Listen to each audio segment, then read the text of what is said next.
getting to know the person and to find out exactly what's going on in their lives, in their life.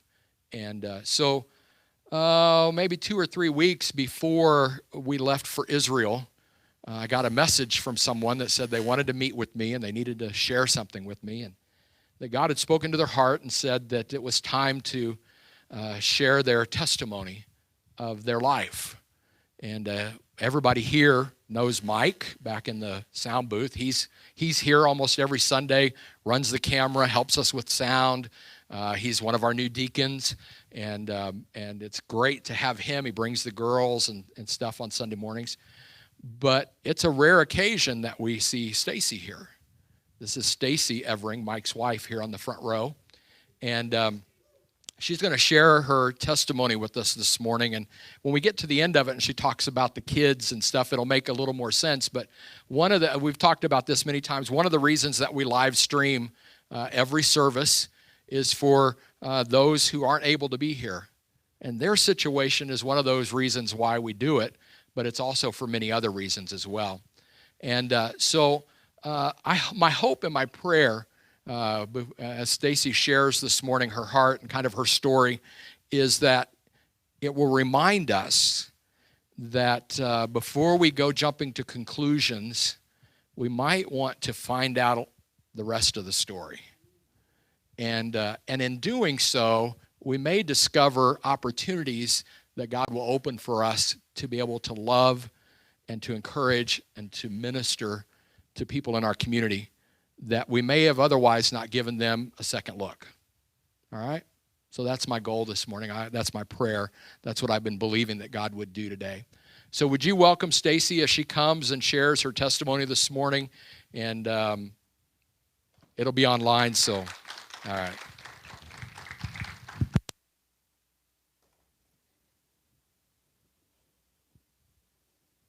Good morning. As Pastor Carl said, about 5 weeks ago, I don't know, I was listening to some praise music and God spoke to me and said, "It's time." And I played dumb, as I usually do whenever he says it's time for me to do something. I said, "I don't know what you're talking about." He says, "Your testimony is ready." So I said, "Oh, okay. Well, I'll sleep on it." So I woke up the next morning and I messaged Pastor and I said, "I think it's time for me to share my testimony." And then immediately after I was like, "Oh no, how do I take that back? I'm not ready for this." I'm not a public speaker. I get very nervous very easily. So I wanted to share the verse 2 Timothy 4:2. "Preach the word, be prepared in season and out of season, correct, rebuke, and encourage with great patience and careful instruction." My testimony is one of sin, triumph, forgiveness, and faith. I'll share my brief background before I was saved, just to give you a little idea of what it took to get me there. My conception was about as planned as you can plan a conception. I'm the illegitimate daughter of a married man and a gay woman. My father and stepmother wanted a little girl, but instead they were blessed with 2 boys. My mother always wanted a child and knew that if she would ever have a child, no matter who it was with, it would be a girl. So a discussion followed, and the 3 of them agreed that my father and my mother would conceive a child that the 3 of them could raise. Well, here I am. My mother told me from the time I was born, there was always someone trying to take me. The hospital sent in someone to try to convince her to give me up for adoption so that I could be raised in a family with a mother and a father. And of course, she declined that offer. And people learned about my mom's life choices. And whenever they did, they called me an abomination. They wished me harm, they wished ill on me. And from the time I was 18 months old, I had health issues. I suffer from chronic pain, chronic fatigue. I had kidney issues. Whenever I was 3 years old, we moved from the city of St. Louis into a small suburb just outside of the St. Louis area. The suburb we moved to was small, much like here. Everyone knew everyone, and if there was a scandal, it wasn't long before everyone knew about it. So it wasn't really long before the whole town knew about my family dynamics. At the age of 4, my mom moved out and dropped me off with a family member. While there, I had severe ear pain. If I complained about it, I was told, stop complaining, stop being a crybaby. I was also hit a few times.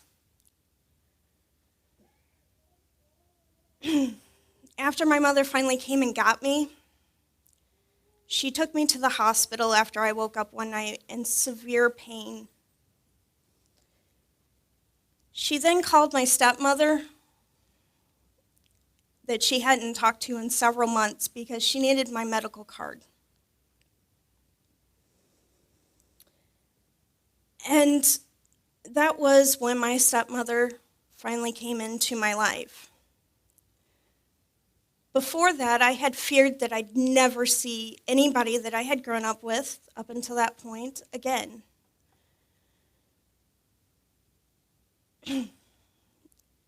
And so the fear that I had been feeling for several months had finally kind of settled down.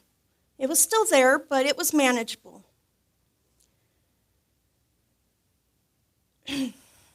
And when my stepmom came to the hospital, my mom and my stepmom decided that it was moved in with my mom. It was okay for a little bit. But then, as a small child, I witnessed things that no small child should ever witness. And then a few months later, my stepmom decided that she needed to move back home. It was decided that I would go with her. But my mom stayed in her apartment, and that fear kind of grabbed a hold of me again. Because I was going back to the family that I knew, but I was leaving my mother behind. So one night, right after my 5th birthday, I curled up in my stepmom's arms.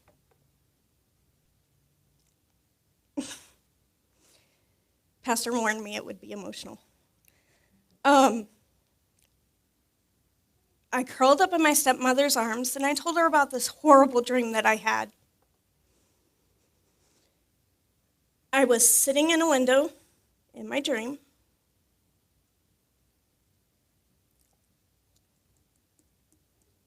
watching as Jesus descended from a cloud. He went in to every other house, and he gathered his people, and they started walking.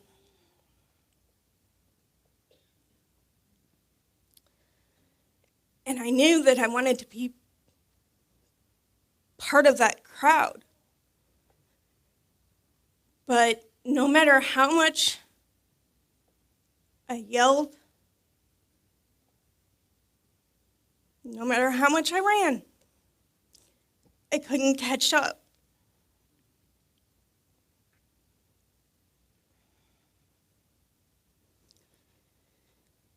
So at 5 years old, my stepmother told me that was God calling me. So she helped me ask God into my life.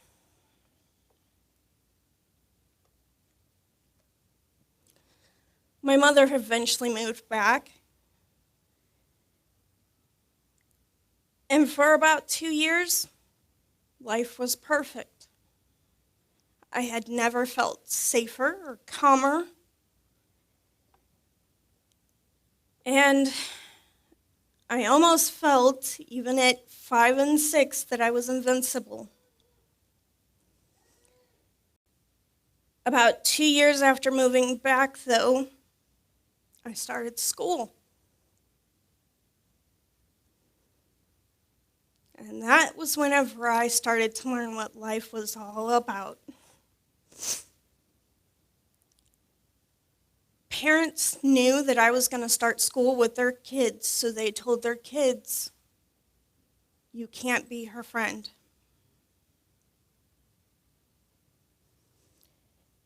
They told their kids I was unclean and that God didn't love me. So out of a class of 27 kids, I was the one in the corner by myself.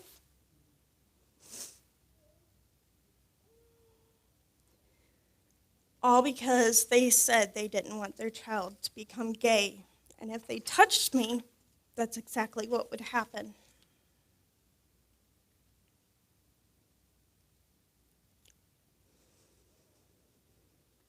So at 7, I learned that because of my medical conditions, I would never be able to carry a child. Even at 7, I wanted to have kids, and I honestly believed that if I couldn't, no man would ever want me. So, the fear returned. He brought a little friend called depression. The self-name calling started. I was trying to figure out what I had done wrong in my life to deserve to not be a part of life. I felt alone, and I felt like a burden on everybody. At 7 years old, my mom and my stepmom started going out every night. So I was either left with a babysitter or I was left with my brother. And I asked myself, what would cause them not to want to be with me? So I told God at 7, I don't want you in my life anymore. Just go on. You didn't protect me from the kids at school or the people in the town. I just don't want you here anymore. And whenever I did that, I felt that disconnect. I still felt his presence, but it felt like it was so far away.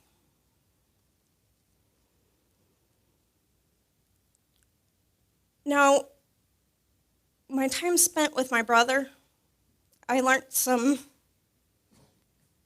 lessons on how to steal. He also taught me to fear police and told me that they were bad. But my time with my babysitter's family was really a blessing.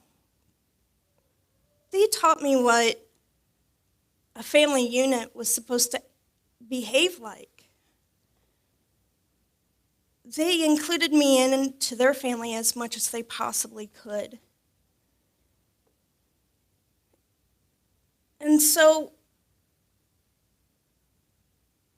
again, I asked myself, what would cause my family not to want to be around me whenever this family over here loves all their children and they always do things together? But that only lasted about 2 years. Because after that, my babysitter was old enough to go out and have a real job, earn a real paycheck. And so the dilemma was, for my parents, what do they do with me now? I'm 9 years old. So the discussion was whether they put me in a cargo van outside where they were going with a TV, or if they left me home alone. Eventually, they decided that the better choice was to leave me at home alone. I was left alone, completely alone. That was one thing I had felt my whole life, was that I was alone. I was against everything else, or everything else was against me. And now here I was truly alone. There were no people. I was to take care of myself at 9. And this happened from the time I got home from school for the rest of the night. They would get home in time to wake me up in the morning to go to school, and then they would lay down and go to bed so they could rest up to spend another night out. And at this time, I thought about death a lot. Thought about how I could do it, how I could make it happen faster.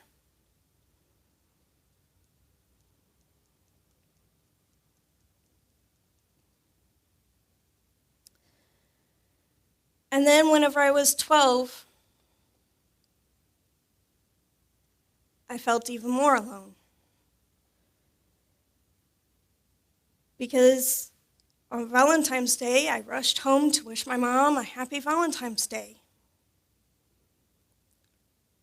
only to find out that while I was at school, she had run off with the next door neighbor's wife.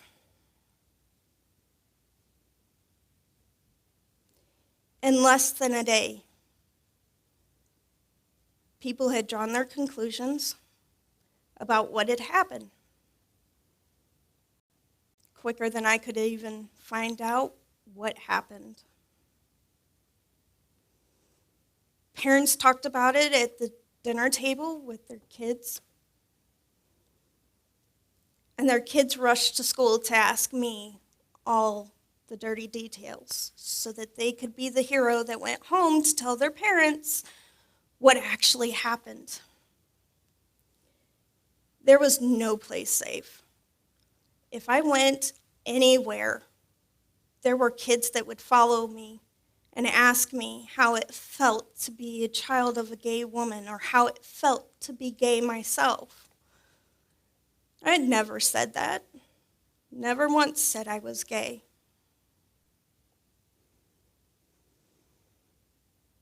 But I didn't have time to grieve the loss of my mother leaving, because the next door neighbor's kids didn't know what it was like I did. They didn't know what it was like to live with everybody knowing that your mother is gay.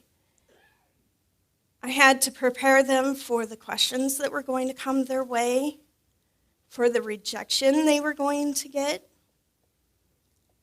And my stepmother was broken into a million pieces. She couldn't have taken care of me if she wanted to.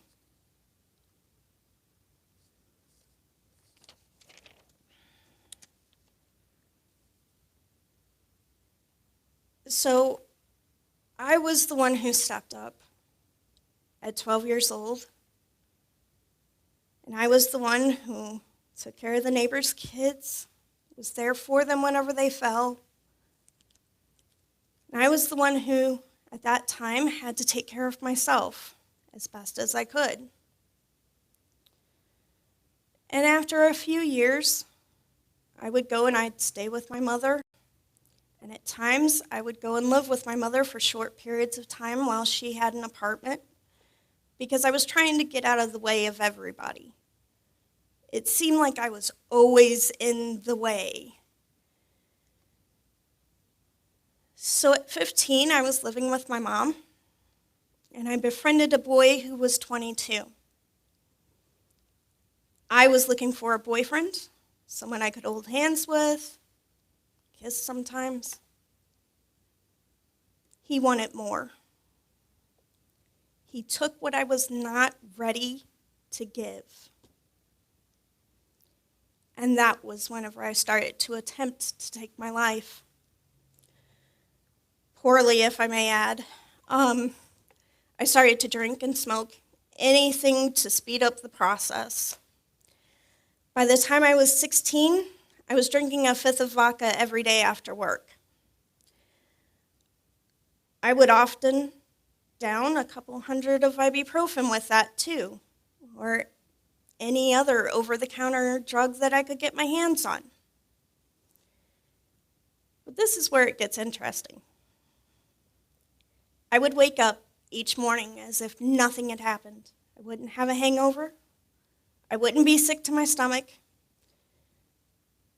But to me at that time, what was more depressing is that I woke up at all. And then I figured it out. I said, I would start to yell at God. I was angry at God. And I felt like he was just another entity in my life that was trying to torture me. And his way of torture was keeping me alive, just to prolong my suffering. So I met a couple of friends, and they went to church. And they would ask me to come to church with them every so often, and I'd tell them, no, church isn't for me. They don't want me there. And I don't want to be a part of that. I don't want to be rejected any more than I have to be. I get rejected enough out here in the real world. I don't need to go there and be rejected. But whenever I was 17, I had a car. My friends didn't. And they begged me to take them to an Easter play. And that I was like, no, you need to find someone else. Someone always drives you to church, ask them. And they're like, no, they have other people to come and get them. We really need you to come and pick us up and take us to the play. It's just a play. It's not a sermon. It's nothing. And I said, okay, fine. I'll drive you, but I am not going into the church. And they're like, well, how are we going to get home? How are you going to know when it's over? And I said, fine, I'll stay in the parking lot. You can come out whenever you're done. Well, it was still cold outside, so they told me that was ridiculous, that I could come in, I could watch the play. It was no big deal. So finally I gave in. They wore me down. I'm like, fine, I'll go in. I'm like, but I'm not participating in anything, so don't get your hopes up. So I sat and I watched the story of Christ being played out before me. And I felt this pull that I remember from whenever I was 5. And I remember sitting there going, not doing it. I'm not doing this. And I argued the whole hour and a half of the play. And yes, I know who I was arguing with. I was arguing with God.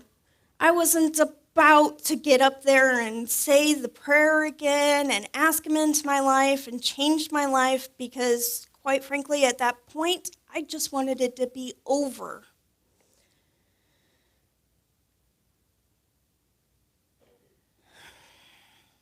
So I was sitting there stiff as a board, fighting with this little voice in my head. And I kept telling him, I'm not worth it. You don't want me. I've been told that my whole life by your very own people. And I don't belong here. I was born into sin, and there was nothing that was going to save me from that. And then, of course, as I said that, was the moment in the play that they raised Jesus up on the cross.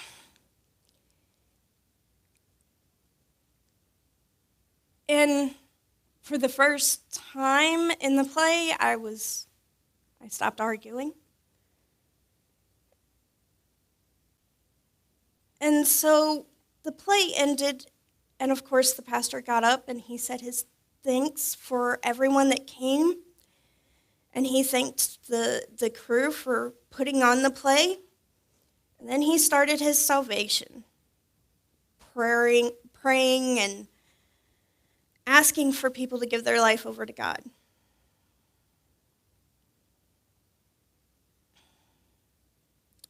So we were sitting up in a balcony, and there were ushers all around the church because it was a quite large church. So there were ushers all around the church that were pointing out the people who raised their hand and said that they had said the prayer and they were ready to give their life over. So the usher was standing 3 rows in front of me, and he would point every so often.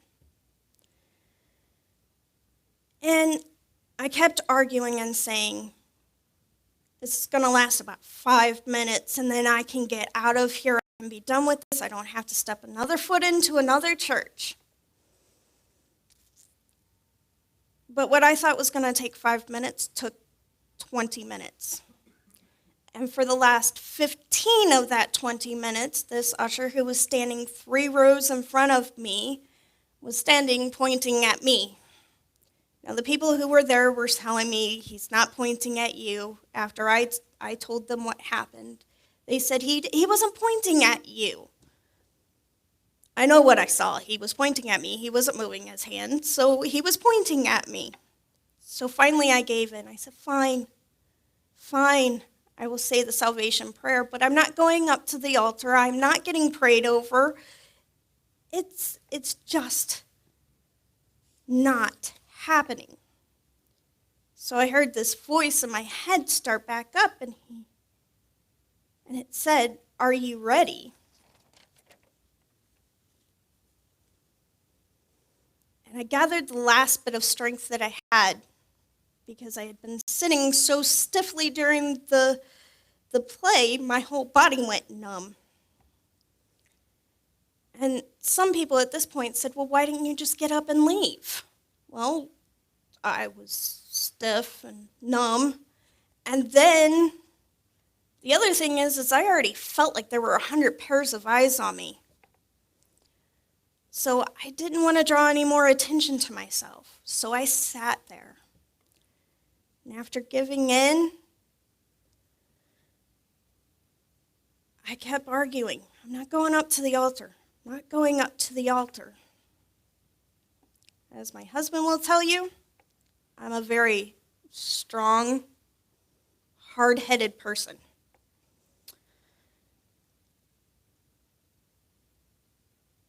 So as I'm sitting there, I said the prayer. I'm like, aren't you happy with that?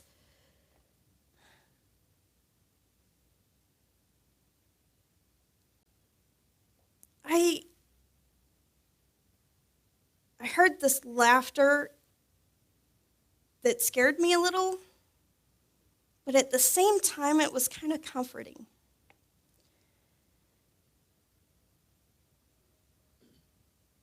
I had said I wasn't going to go up to the altar. I said there was no way he was going to get me out of that seat to go up there to be prayed over and to be touched by people that have been following him for so long.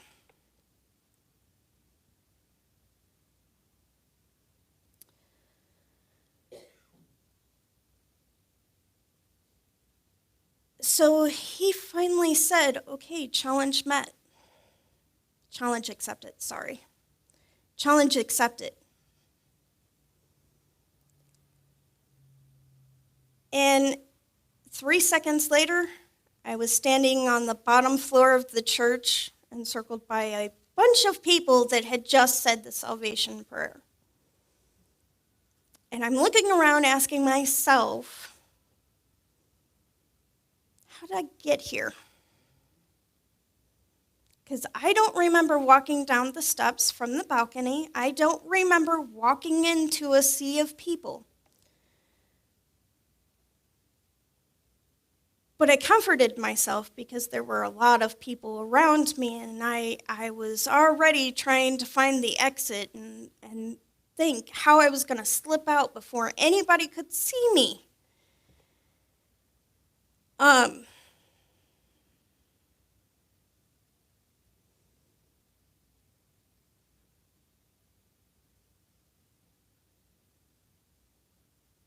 So I was standing there, and I see these 3 people coming toward me. And I immediately knew who they were, where they were going. So I immediately panicked and looked around, and I heard the voice in my head said, "Your challenge has been met."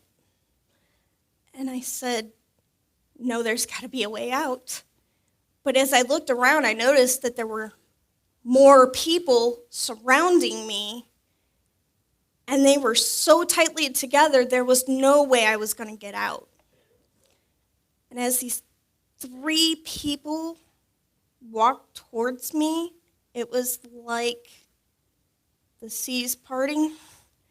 People got out of their way, but there was no way for me to get out of their way. They were prayer warriors.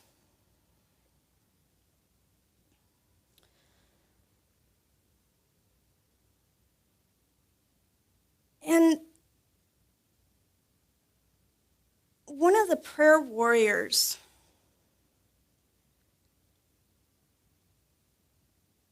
was a woman, and I remember her so specifically because she was the one in front, and I could see her eyes were locked on mine. And I couldn't understand why, whenever there were at least 100 people up there with me, her eyes were so locked on me.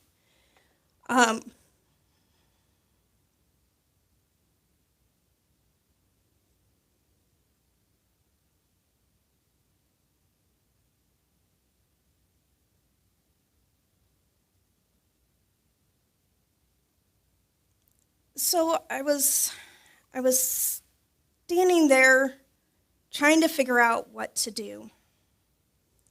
And I was trying to figure out, most importantly, what God wanted from me. I had said the salvation prayer, which I said I wasn't going to do. I was obviously standing there amongst all of the people, waiting to get prayed on. But he felt it important to bring 3 people for me in the middle of the sea of people.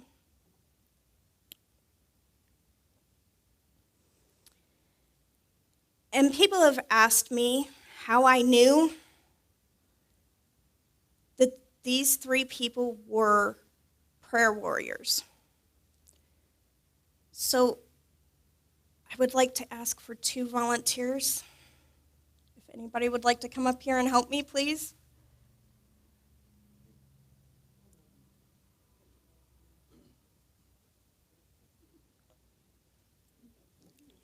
Three, that's fine. Okay, so I have a visual. You guys come up here, please. Now, whenever I was younger, my mom would take a candle from the cake, and she'd light it. Can one of you please take a candle? Take a candle, please. Okay, and if you 2 can take a candle, please. Okay, I'm going to light your candle. She would light a candle, and then she would light the other candles. If you can light her candle, please. And then if you can light her candle. Now, if you will please put your candles back on the cake anywhere.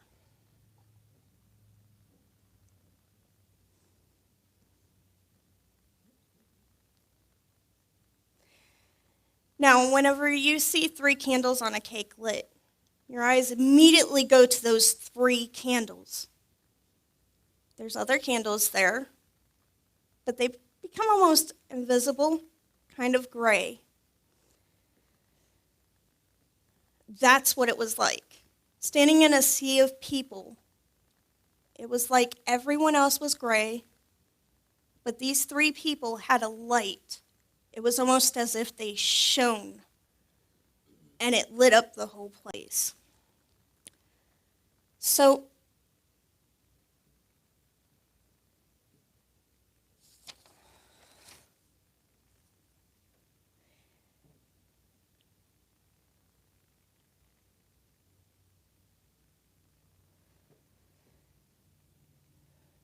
in Matthew 5:14, it says, "You are the light of the world. A town built on a hill cannot be hidden. Neither do people light a lamp and put it under a bowl. Instead, they put it on its stand, and it gives light to everyone in the house. In the same way, let your light shine before others, that they may see your good deeds and glorify your Father in heaven."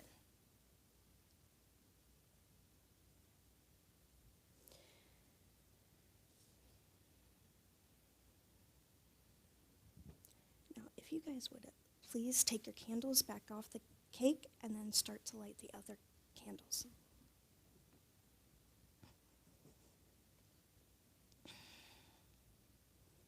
Now, as they light the other candles, if you see, the flame from their candle never gets dimmer.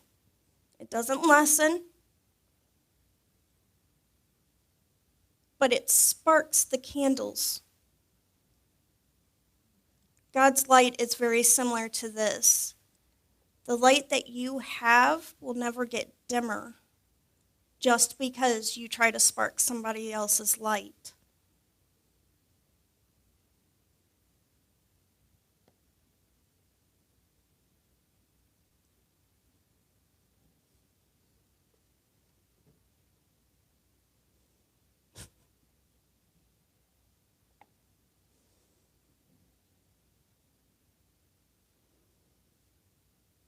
All right, now if you guys would please make a wish and blow out the candles and then take your seats.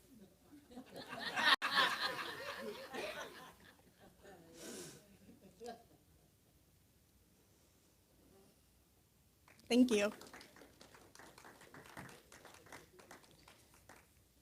By the way, there's cake and ice cream for everybody after church.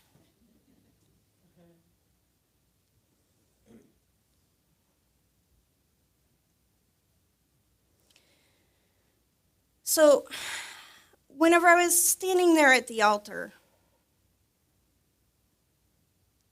I heard God say, and I have met this challenge too, I would not go to these lengths if I didn't want you.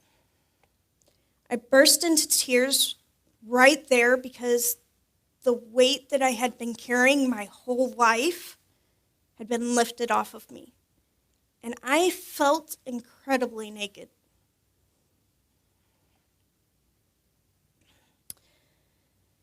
But before I could fall to my knees, one of the 3 prayer warriors grabbed me and hugged me.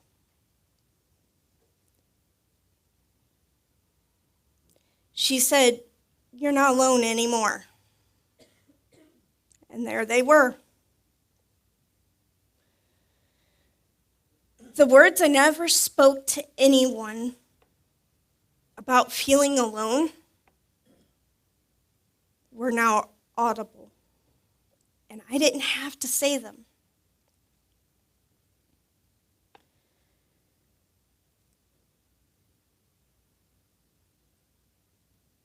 I didn't continue to go to that church. I did, however, find a church that I went to that my stepmother had been going to. There I found a little acceptance. As I grew in my newfound belief, I was so thirsty for the Bible, but I didn't know where to start. I asked the pastor and other members of how to read the Bible without getting bored or lost. They suggested that I start it with the Gospels and then pray and ask where I should go from there. It took me 4 days to read the Gospels, and then I skipped around a couple of days. Then I found the book of Job. I read it, and I became so excited. And before seeking counsel from anybody, I prayed to God and asked for the patience of Job. I want to pause here for a friendly public announcement. Be careful what you ask for. You might just get it. And I must add, it's incredibly unfair that he would hold me to something that I asked for whenever I was so young in age and my walk in faith. 3 months later, I decided it was time to fully give my life over to God, and I was baptized by water. Shortly after my baptism, though, I was back to my old habits of arguing with God. And I began a relationship with someone that God told me wasn't the right person. For one thing, we had 2 entirely different callings. And while our callings would cross paths every once in a while, they could not coincide together. And that is one thing that 4-year relationship that I was in taught me, was that if you want to be in a relationship with someone, but yet you can't see how your callings are going to work, it's something that you should probably be in deep prayer about and ask God if this is the person for you. 2 months after my 4-year relationship ended, my mother passed away. And at 22, I was left feeling alone again. Although my mother had made many bad choices in her life that affected me, I still loved her. And a few months before her death, we had gotten close again. She had explained to me some of the reasons why she couldn't be there for me. And some of those was because her life was filled with every kind of abuse. Most importantly, it was by her own mother, the person that was supposed to protect her. And at the time, I had not had a good relationship with my father or my stepmother or my brothers. And so I felt like my mom was the only one that wanted me on this earth. So I have some prophecies that have been told over me that keep me going. The first prophecy that I have is, you will have a family. Now, as I said earlier, the doctors already said I couldn't have a family. He told me, you will have 2 daughters. He told me this whenever I was 17 years old. One will be named Grace, and the other will be named Faith. Because it is by my grace and your faith that this will be possible.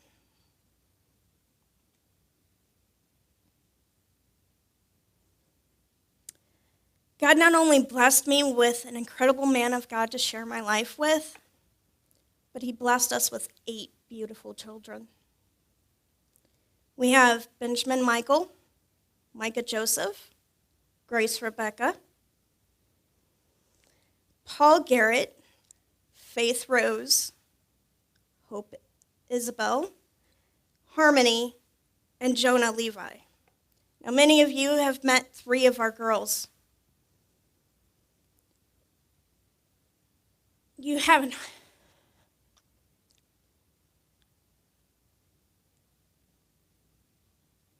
met Harmony. This part of me knew I was going to cry.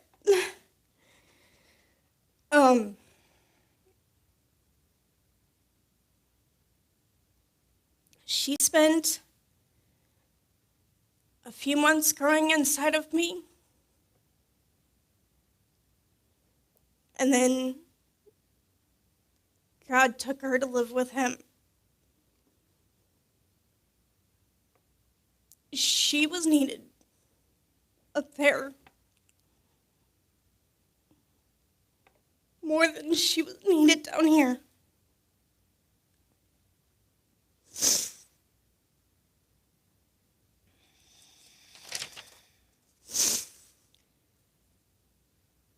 Our son's Benjamin, you've met him. He's been diagnosed with high-functioning autism. He's been here a couple of times. He comes when he feels he can handle it. It's difficult for him to socialize appropriately, and he gets very anxious about being around people because he's always afraid he's going to do something that isn't appropriate. So he's learning slowly how to become social appropriately.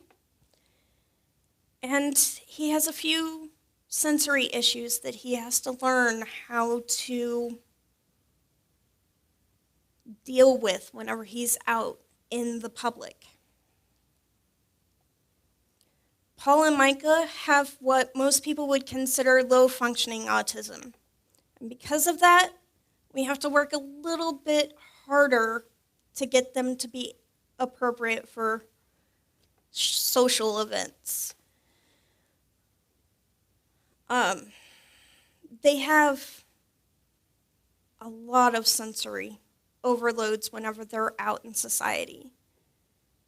Normal smells that we wouldn't be bothered by feel like torture to them. Normal sounds like the humming of a light can feel like it's ear-piercing to them.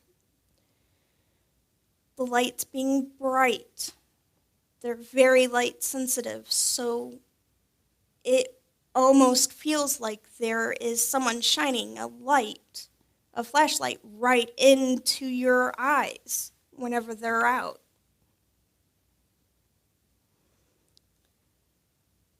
Autism has many levels, and because of this, going anywhere as a family is very difficult. So my husband and I work very hard to give the rest of our children as typical of a childhood as we possibly can. So we assess which one of us is the most needed for which duties. Mike comes to church because he knows more about the technical things. Most importantly, he has the patience for that.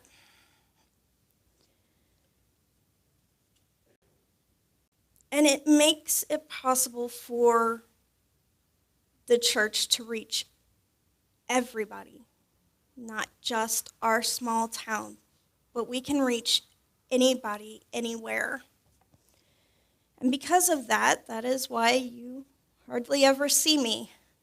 I am watching from 3 doors down, but Mike is more important here so that more people can be reached. Now, the second prophecy that was told over me, I was about 19 years old. I was at a conference. And again, I was arguing with God.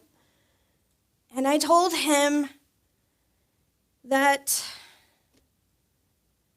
I wasn't going to go up and get prayed for, even though I was having a lot of back issues. And again, somehow I found myself up at the altar.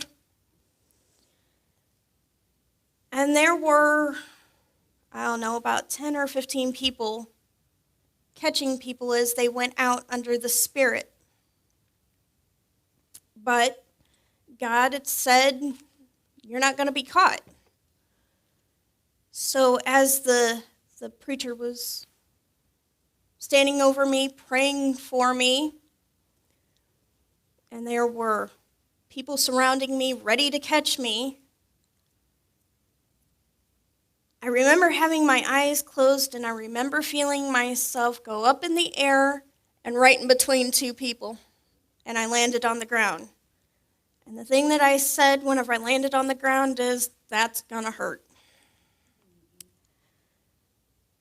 But then I heard a voice say, shh. And I'm like, okay. So I waited for a little bit, and after a little bit, I heard the words, I love you. And that was it. That was all I needed. Because at that moment, I didn't feel like anybody loved me. And then after I woke up, there was a woman who said she had a prophecy for me. And it was, one day, many will listen to you. I'm going to leave you with some of my favorite verses.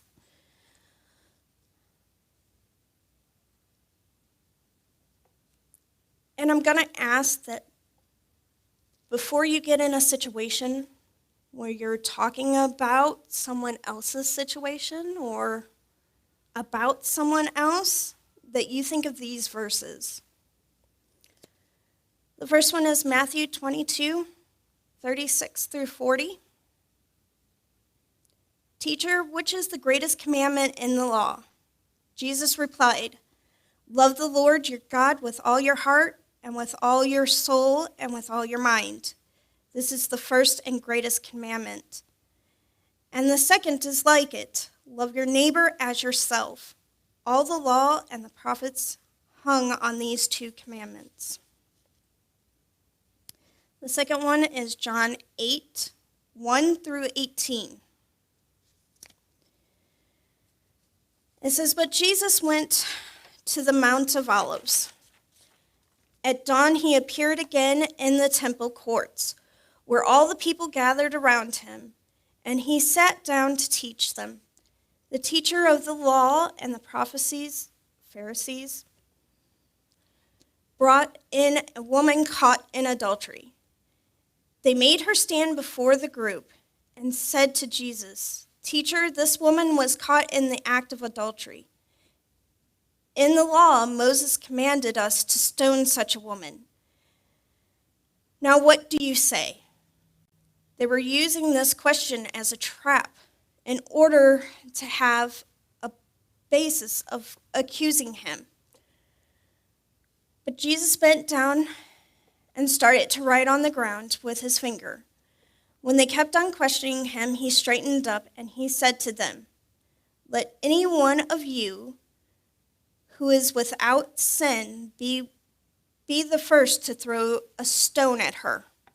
Again, he stooped down and wrote on the ground.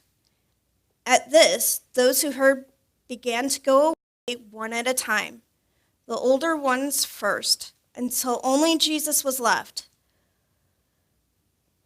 with the woman still standing there. Jesus straightened up and asked her, Woman, where are they?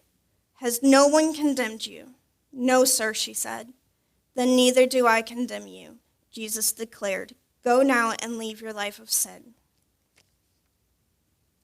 The third one is 1 Corinthians 13:4. Love is patient. Love is kind. It does not envy. It does not boast. It is not proud. It does not dishonor others. It is not self-seeking. It is not easily angered. It keeps no record of wrongs. Love does not delight in evil, but rejoices with truth. It always protects, always trusts, always hopes, always preserves.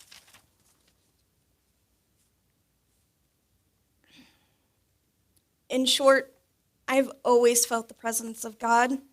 He never left. The disconnect that I felt whenever I asked him to leave whenever I was 7 years old wasn't because he moved away from me.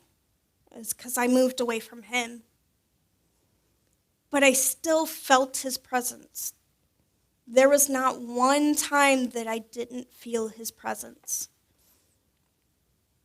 And because of that, I always knew that no matter what trouble I got myself into, everything was going to be okay. Not perfect, not what I wanted, but safe and okay. Have I gotten mad at God? Absolutely. Sometimes multiple times a day. Have I sinned? Yes, I have. Do I still struggle with depression? Yes, but I find it a lot easier to recognize, and I find it a lot easier to bring myself out of that. I'm still growing, and every day I still find something new that I didn't know. And the one thing my mom would always tell me right before she died was, the day that I reach perfection is the day that I will go to heaven. And I would ask her how she thought she was going to get to heaven with everything that everybody had said she was going to hell for. And she says, well, thankfully, that's not for them to decide. We only have one person that needs to decide when we're going and if we're going. And everybody else can only speculate. So, thank you for listening to me babble on.